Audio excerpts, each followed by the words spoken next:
Gente, então, como eu falei para vocês, a gente vai agora ver essa parte da Revolução Francesa, que é o governo dos jacobinos, tá? Então, a gente acaba dividindo a Revolução Francesa em algumas partes, né? A França pré-revolucionária, para a gente entender o que aconteceu. Depois, o período da Revolução mesmo, né? Da queda da Bastilha. Depois, a Declaração dos Direitos do Homem e do Cidadão, a primeira Revolução, a primeira Constituição Francesa. E uma outra parte, que é a dos governos jacobinos. E depois uma última, que é o dos girondinos.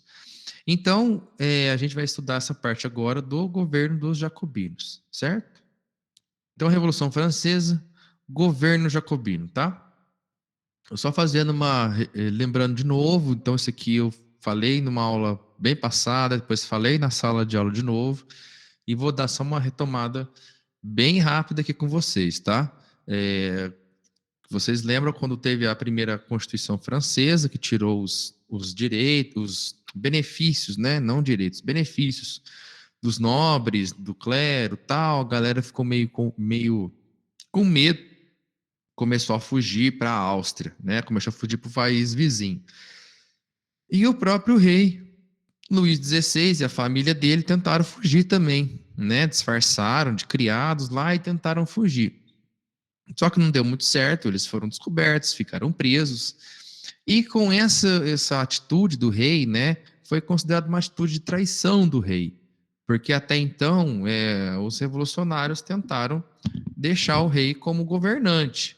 Por mais que ele tivesse que obedecer à Constituição, tivesse que aceitar ele seria um chefe do executivo, não seria mais um soberano de todos, mas ainda deixaram ele lá. Então ele tenta fugir e foi considerado aí um traidor da França, certo? Por conta disso, cresceu o movimento pela instalação da República, ou seja, um governo onde até o próprio chefe do executivo seria eleito, como era o nosso caso, né? Então a gente tem os presidentes, tem outros países que são primeiro-ministros, tá? Então cresceu aí esse movimento para tirar o rei do poder de ser realmente uma república, tá? Nesse meio tempo, a Áustria, né, esse país vizinho, quer guerrear, quer invadir a França, né, tentar proteger o rei Luís XVI, não sei o quê.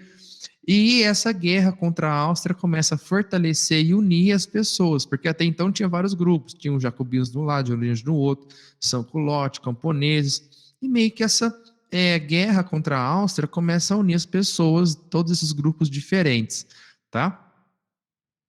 Até o próprio rei Luís XVI tentar incentivar a Áustria e a Prússia a invadir a França, né? Então, assim, nesse incentivo dele, desses países invadirem, começa a crescer também esse sentimento que o rei era um traidor. Ah, professor, mas por que o rei quer que os outros países invadam o país dele? É para acabar com a revolução, para ele virar um rei absolutista de novo. Bem, era essa a intenção, tá? Então começa agora essas guerras revolucionárias. Até então a França estava tendo uma revolução interna. Agora vai começar um momento da história da Revolução Francesa em que começa a ter várias guerras. Guerras contra a Áustria, contra a Prússia. Primeiro para se defender da invasão. E depois eles começam a expandir, começam a achar que eles têm que fazer o quê? Levar essa revolução a outros países, a outros lugares, libertar outros povos, outras pessoas do poder absolutista e não sei o quê. E depois eles começam uma expansão. E aí, essa revolta contra a família real, que eu já falei para vocês, considerada traidora da pátria, né? E lembrar, que eu expliquei para vocês, explicar de novo, que existiam basicamente dois grupos políticos ali, disputando para ver quem ia controlar o governo, quem ia controlar o poder. De um lado, nós tínhamos os jacobinos, representantes da baixa burguesia, então a galera que tinha dinheiro, mas era assim, mais uma classe média, professores, juristas, médicos, boticários, lojistas, tal, uma galera que tinha uma característica de ter lido vários livros, várias obras dos iluministas, do Rousseau, do Voltaire, não sei o quê. Então era uma galera que tinha um pensamento ali intelectual. E eles defendiam uma revolução um pouco mais radical, né? Para quê? Para implantar reformas, para distribuir as terras para os camponeses, para acabar com a escravidão nas colônias, né? Então eles queriam realmente, estavam defendendo os interesses dos mais abaixo, tá? Embora a gente vai ver depois que algumas custas, mas eles estavam. E os girondinos, que começaram no controle dessa revolução, que eram a alta burguesia, donos de propriedades, donos de banco, né, grandes comerciantes coloniais, então, galera que tinha muito dinheiro. E eles queriam uma revolução moderada para favorecer o seu grupo, tá? Então, por isso que eles não tinham se importado em tirar o rei do poder, não tinham se importado tanto em acabar com a escravidão na África, né, nas colônias da França, tá? Eles queriam simplesmente favorecer o seu grupo. O que vai acontecer depois? Vai ter essa implantação da República Francesa, certo? Então, em setembro de 1792, os caras decidem, o rei já está preso lá, né? Depois de tentado fugir, os caras decidem pôr fim à monarquia, pôr fim ao governo do rei. Agora eles não querem nem que o rei obedeça a Constituição, eles querem que não tenha rei, né? Esse negócio de ter rei ficou complicado. E eles querem agora uma república onde todos os políticos, inclusive o chefe do executivo, seja eleito, né? Seja eleito por voto. E como eu falei para vocês, o pessoal que foi na aula presencial, a revolta foi tanta com o Luís XVI e esse processo de radicalização foi tão ferrenho, que eles decidem realmente executar o Luís XVI. Então, não, vamos executar, ele foi traidor, ele traiu a pátria, e começa esse sentimento de medo, medo do inimigo de fora e medo do inimigo de dentro, né? Então, qualquer um poderia ser o inimigo da revolução. O Luís XVI foi julgado e foi executado na guilhotina. Por quê? Ele foi culpado de conspirar contra a liberdade da população francesa. Então, começou a ter esse negócio. A pessoa que conspirar contra a revolução, que fizer alguma coisa contra esse movimento, vai ser acusado, vai ser preso e vai ser morto. Então, percebe que, assim, para defender a liberdade, eles começaram. Tá certo que o Luís XVI ele fez uma cagada muito grande aí, né? Abandonar a França no meio de uma revolução, com medo, ele poderia ter só dado um joguete ali e se mantido no cargo, mas ele se apegou na esperança de que se ele fugisse para a Áustria e a Áustria e a Prússia invadisse a França, derrotasse a revolução, ele conseguiria voltar a ser absolutista, né? E aí os caras falaram, não, o cara é traidor, ele traiu o movimento, tá, não sei o quê, vamos acabar com a vida desse caboclo aí. E aí foi isso que aconteceu. Pegaram e executaram ele na guilhotina, né? Um instrumento de execução, vou mostrar ele aqui daqui a pouco, que a gente inventado por um médico francês, né? Com o objetivo de ser uma morte rápida, limpa e democrática, ou seja, todos os executados seriam executados nesse equipamento. Antes, como eu falei para alguns já, você tinha várias formas de execução, né?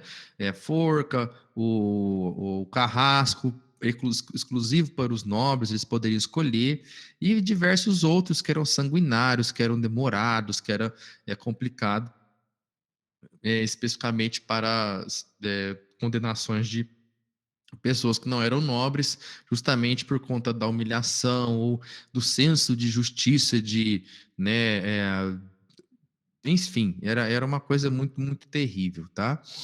E aí começa, né? Beleza, a República instaurada, o Luís XVI decapitado, beleza. E, como eu falei para vocês, o exército francês começa a se unir, essa coisa de, nossa, vamos lutar contra os inimigos da Revolução, não sei o quê.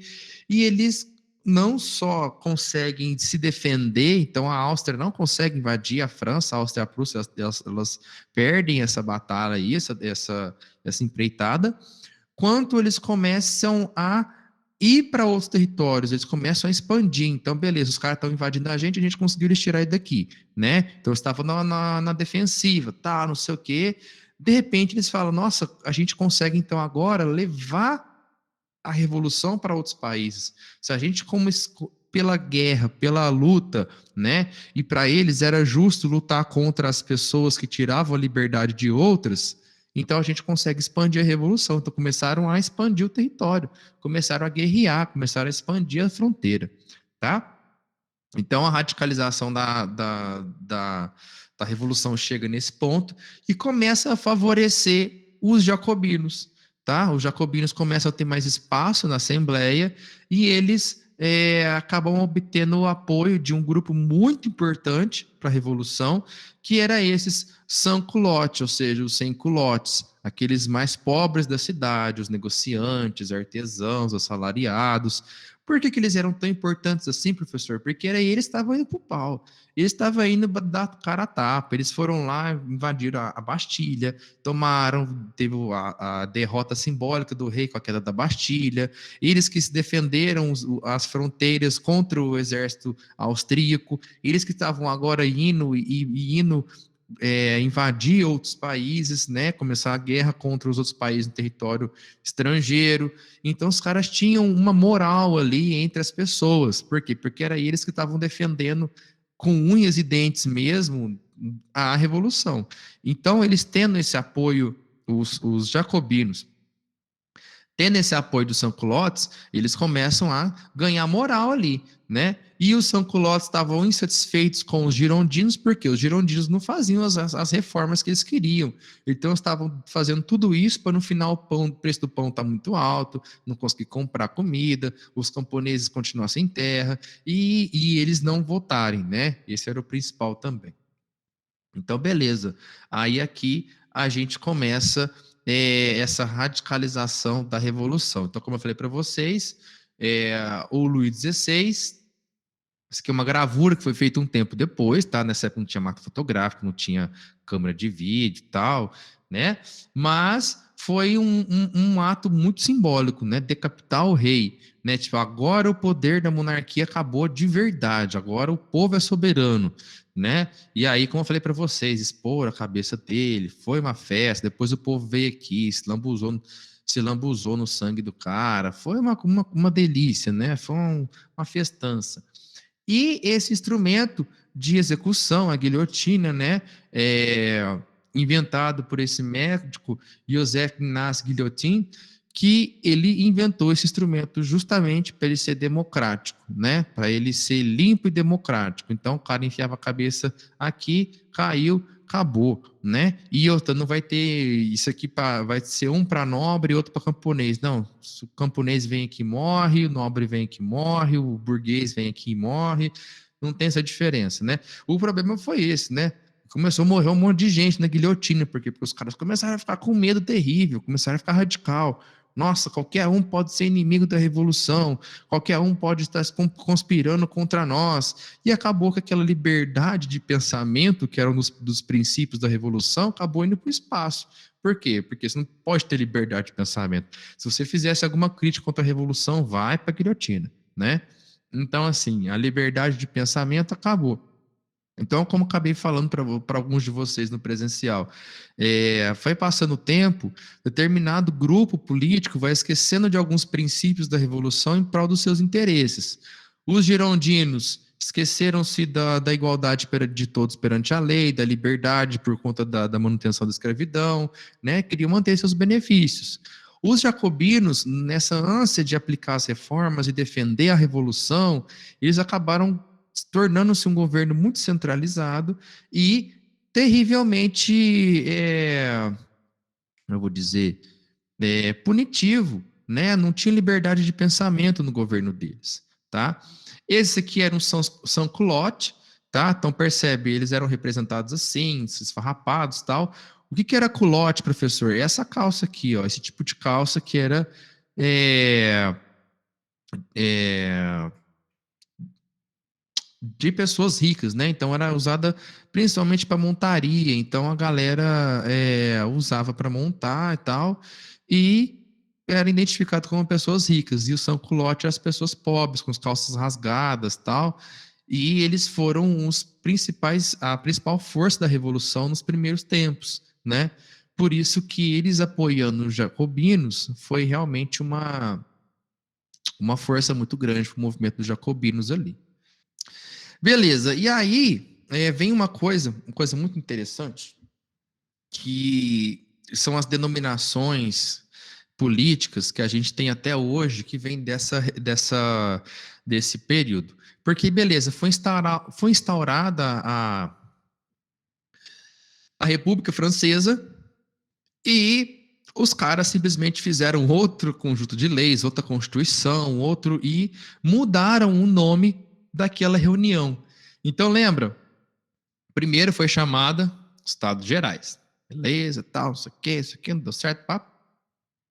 O terceiro estado se retirou, se declarou Assembleia Nacional.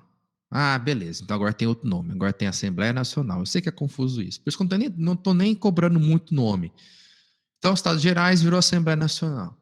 Aí o rei Luís XVI falou para os nobres: vamos lá, galera, né? Poxa, vamos reunir com os caras, senão a gente vai acabar se ferrando. O pessoal tá revoltando lá nos campos, na cidade, não sei o que e tal. Aí foram lá, se juntaram, e depois da queda da Bastilha, se tornou a Assembleia Nacional Constituinte. Por quê? Porque agora ela ia fazer uma constituição, conjunto de leis. Escreveu primeiro a Declaração dos Direitos do Homem e Cidadão, depois a Constituição de 1791. Aí depois, em 1793, mudou tudo. Por quê? Porque virou uma república, fizeram um outro conjunto de leis, os jacobinos principalmente, e aquela reunião deixou de chamar Assembleia Nacional Constituinte e virou a Convenção Nacional. Até aí, tudo bem, tudo tranquilo, tá? A questão é a seguinte, lembra, tem os grupos políticos, tá? Tem os grupos políticos. E eles se organizaram de determinada forma naquele lugar, no mesmo lugar onde eram reunidos os Estados Gerais, né? Que eles começaram a receber determinados nomes, né? Nomes não. Foram chamados, escolheram alguns lugares lá da Assembleia para se sentarem. Esses lugares onde eles se sentaram acabou virando um símbolo, né? Uma denominação do pensamento deles. Eu vou explicar o que é isso. Vocês já ouviram falar, hoje em dia está muito assim, tem gente que fala até sem entender o que é. Quando o sujeito fala, mas o tal político, ele é de direita. Ah, o tal político, ele é de esquerda. Ah, não sei quem é de direita. Ah, vocês já ouviram falar isso? Na televisão, no Facebook. Sim? Não, assim, de falar de que eles são de direita e de esquerda na televisão, não. Mas eu já ouvi falar de direita e esquerda. Uhum. Então, algum momento, né, às vezes uma discussão no Facebook, até própria discussão de família, esse negócio de política e tal, né? Enfim, o que que acontece? Para quem não ouviu, um dia vai ouvir e vai entender isso que eu estou falando agora. Espero que se lembre. Os girondinos, eles fizeram o quê? Eles se sentaram à direita da Convenção Nacional, no lado direito mesmo, do lado. Ah, foram lá sentar na direita. No meu caso é aqui, né? Beleza, sentaram lá.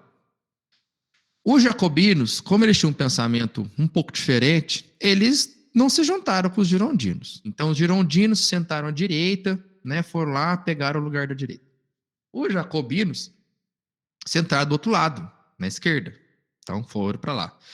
Tinha uma galera que não defendia nenhum ou outro, né? Tipo, não sei o quê, os girondinos falam um negócio legal, mas os jacobinos também, e blá, blá, blá, e foram chamados de...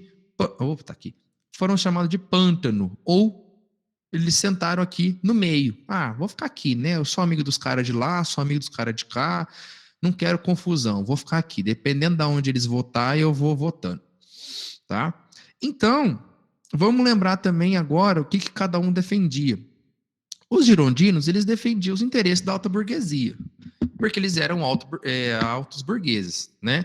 Então, eles não estavam interessados em uma revolução muito radical. Eles queriam uma coisa mais moderada, tal, principalmente para manter os benefícios de ricos, basicamente, né?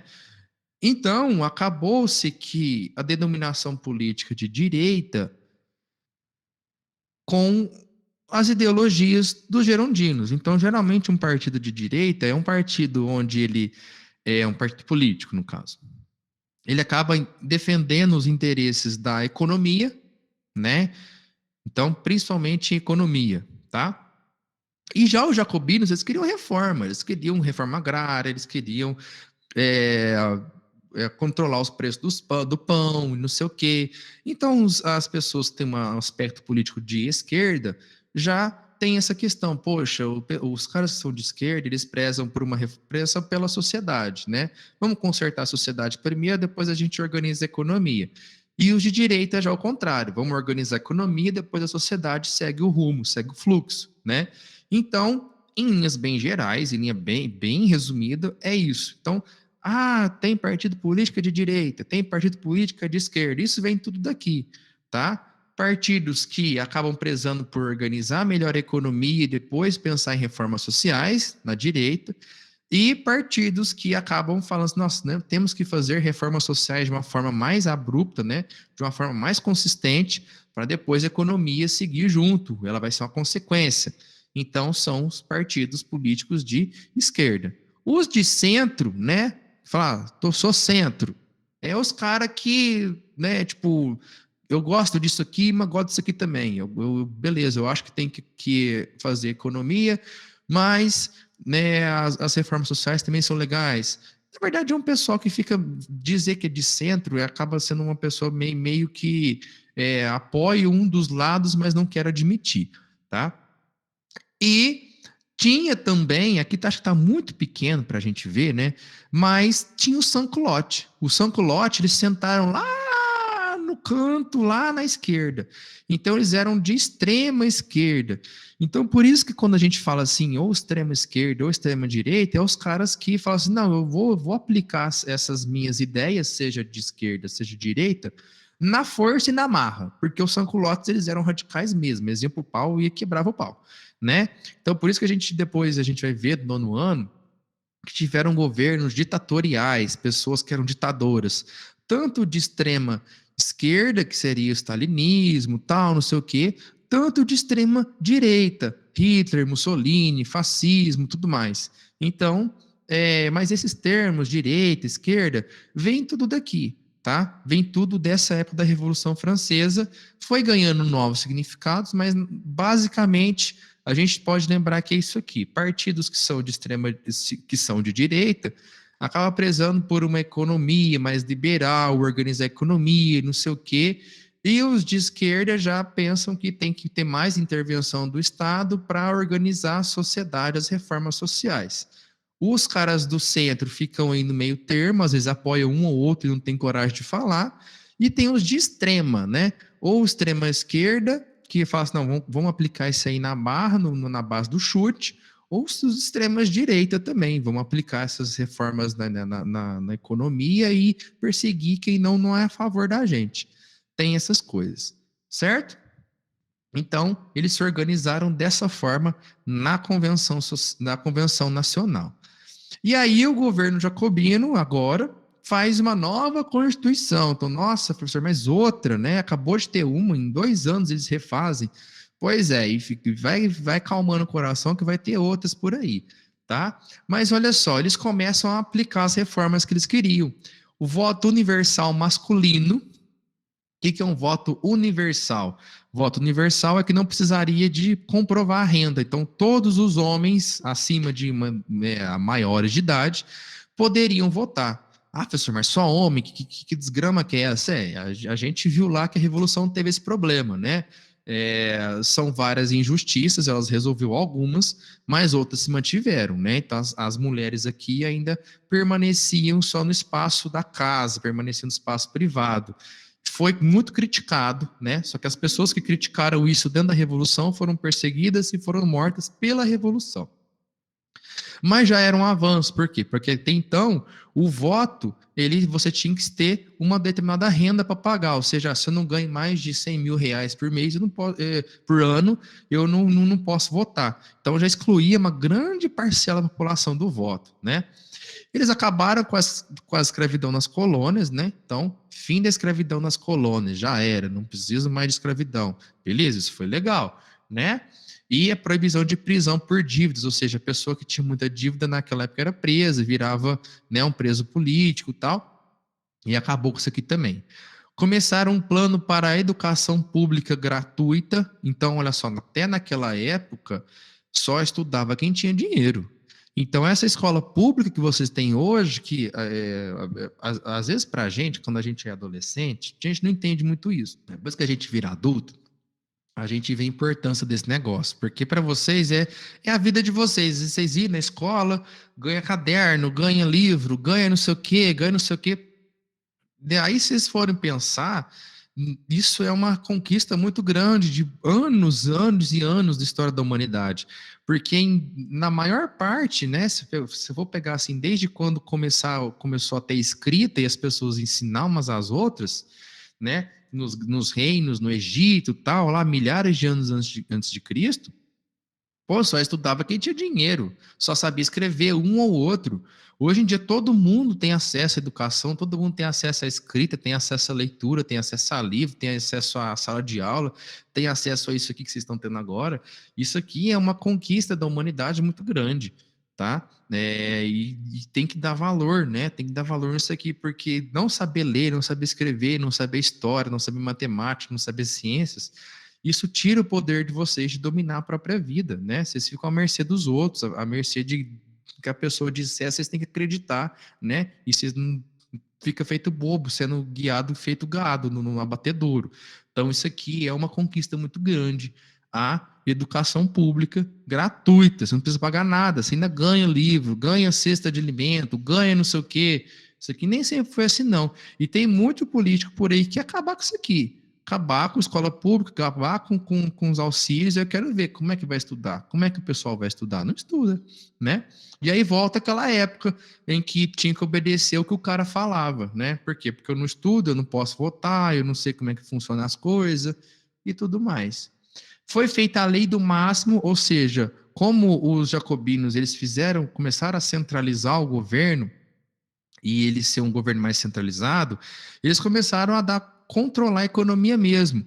Mas, diferente do rei Luís XVI, que controlava a economia para beneficiar os nobres, os jacobinos controlaram para conseguir uma equidade social. O que eles fizeram? Fixaram o preço do pão, que antes estava tendo inflação, então o preço do trigo subia. A cada mês o preço do trigo subia 100%. Então, virava um negócio doido, tá? E aumentou os salários, ou seja, então a galera tinha mais condição agora de comprar comida, tá?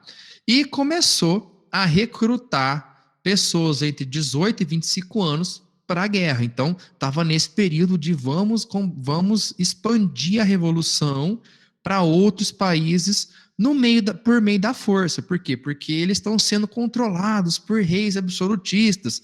Então temos que ir lá invadir o país e libertar as pessoas. Então percebe que é um pensamento até um pouco contrário da própria revolução de liberdade, né? Então assim, vamos lá forçar eles a sair desse domínio. Então a revolução estava muito doida nessa época, né? E aí começa esse período de terror, de um governo meio esquisito. Por quê?